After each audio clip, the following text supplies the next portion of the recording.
Good morning, everybody. It was 40 degrees last night, below 40 degrees.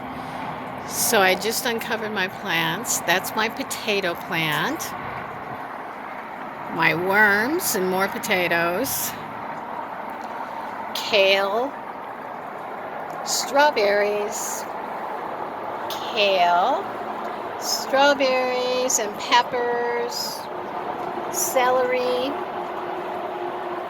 my Paris romaine, and my beautiful flowers.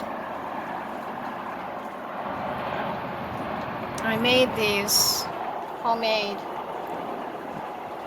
fountains, and they are solar ran.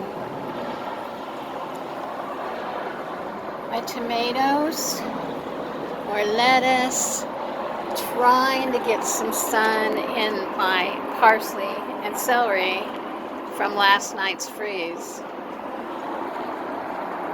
And then my walking onions and more of my beautiful tomatoes.